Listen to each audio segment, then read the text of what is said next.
Quad 66. In this video I'm doing a sort of first impression / comparison of these. These are the Flywoo Robo 1202.5 motors, 11,500 kV motors, and comparing them specifically to the FPVcycle motors. So in general, I'm very loath to go ahead and do premature reviews. So I like to fly stuff, beat it up a little bit, get some thoughts on making sure that it's not going to prematurely fail. But this was just a little bit too interesting to not do the video at this point. And it's also, these motors are actually not mine, they're on loan from James. So thanks James for sending these along, because this actually turned out to be super interesting. So my initial assumption on these motors was that these motors were going to just be, I thought they were just going to be clones of each other. So the FPVcycle motor, I'm pretty sure, is made by Rcinpower. Rcinpower similarly has a 1202.5 11,500 kV motor, and they essentially look very similar. And I believe that these Flywoo Robos are probably also made by Rcinpower because of how similar they are. And so my assumption was that these were just going to essentially be all just clones, just sort of dressed up a little bit in different ways, and there you go. Just pick what colors you like. Or in my case, I figured, if Ryugi had put in the effort to kind of develop this, get kind of KV right and stuff like that, then let me try and give him the business. But anyways, as it turned out though, these motors are not exactly the same. When we look at the FPVcycle motors, well, actually, let me go back to say the reason that I started to get interested on this is because I thought that these were going to be the same. And so the first thing that really surprised me was that when Carl Pablo did thrust testing, and the link will be down below, when he did thrust testing on these motors, I was assuming that we were just going to get the same results out of them, but we didn't. On thrust test, the FPVcycle motors actually look superior. So they draw a little bit less amps at each given thrust, and they also pull a little bit longer. So they actually generate greater top end thrust. And so that was kind of disappointing to say, it's like, oh, what's going on with these motors? Why aren't they performing as well?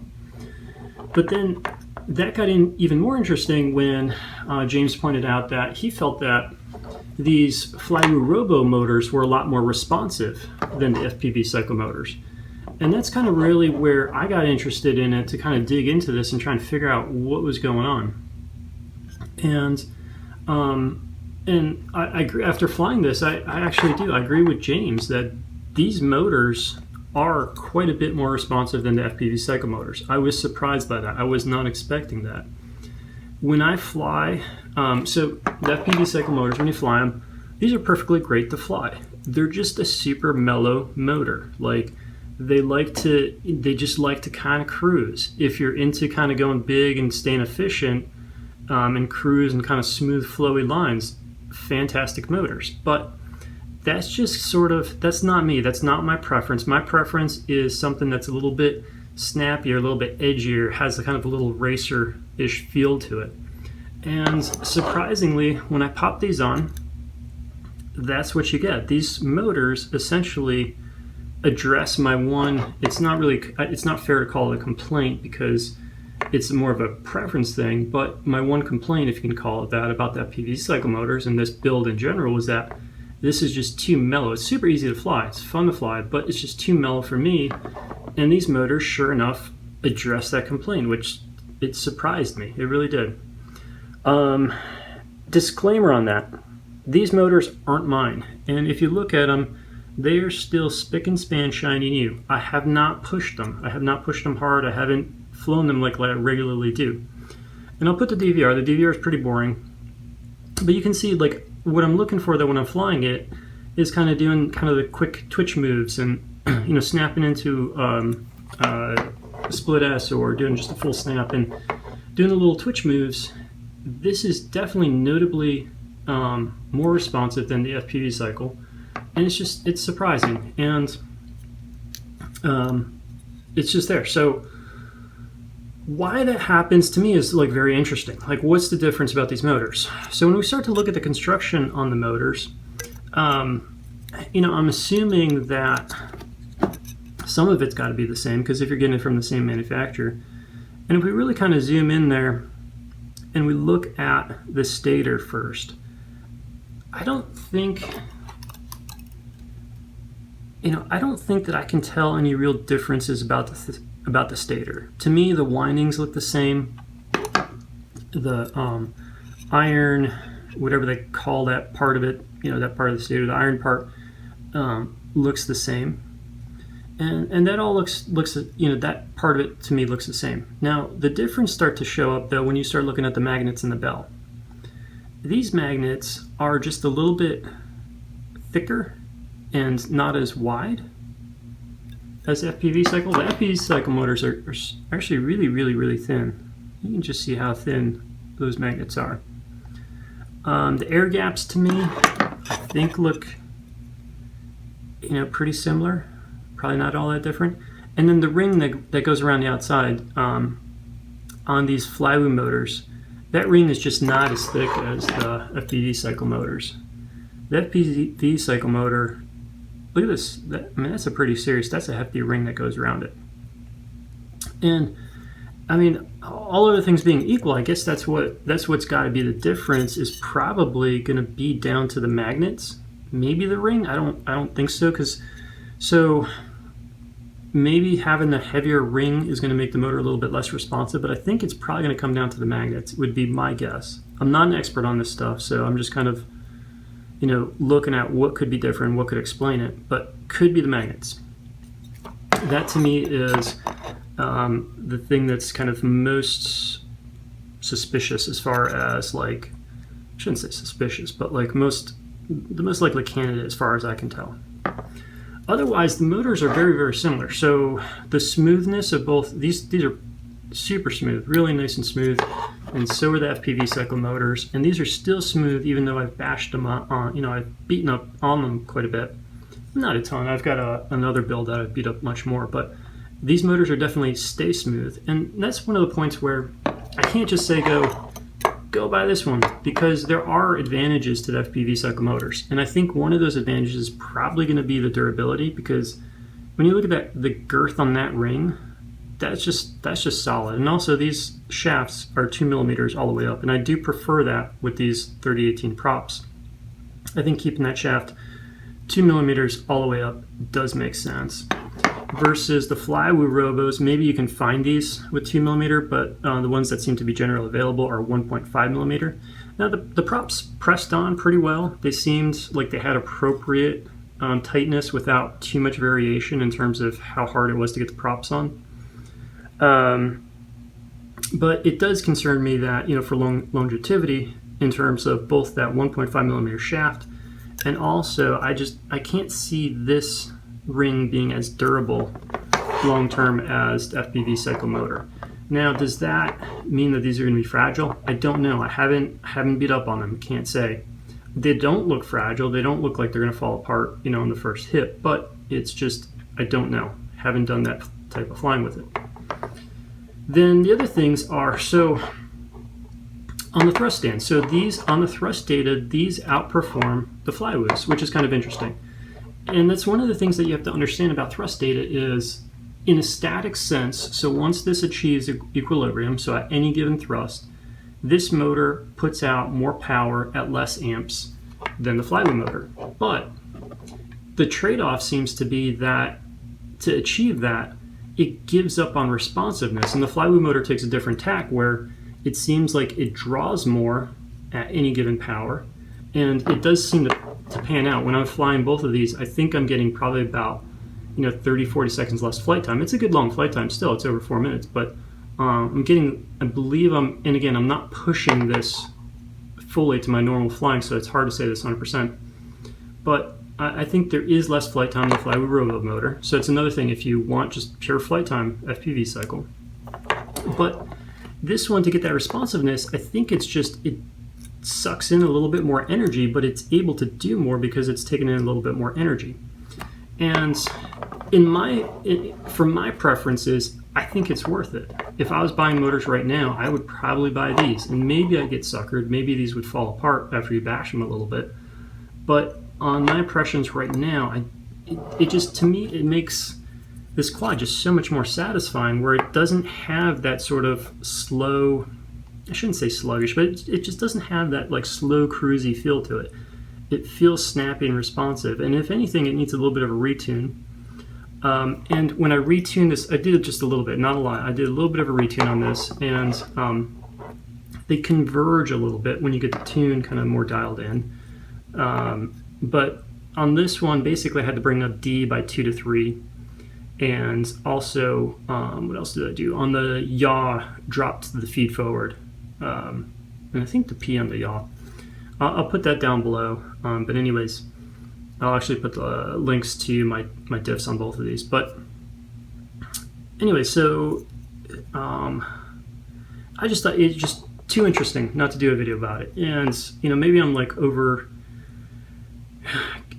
making too much of a big deal of it. Maybe it isn't that significant, but to me it's just so interesting that I think these little differences in the magnets could make that much of a difference in flying.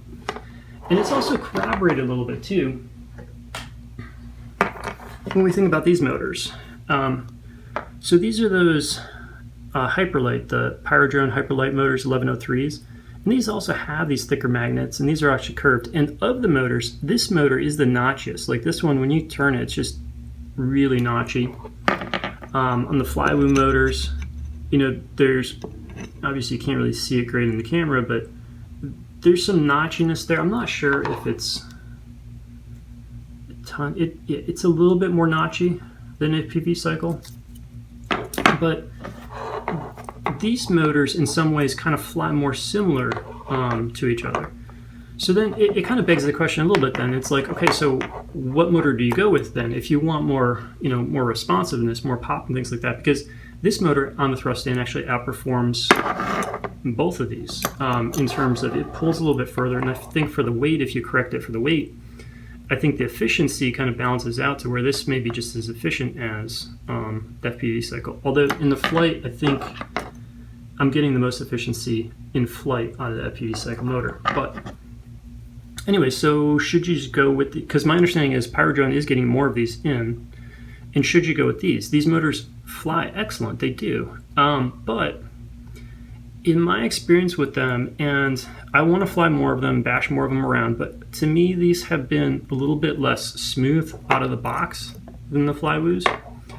And what I've been noticing a lot is that makes a lot of difference in terms of how easy things are to tune and other issues like motor heat and stuff, and just pleasure of flying. Like I don't find a quad that's like shaking the air and vibrating and making ugly sounds fun to fly.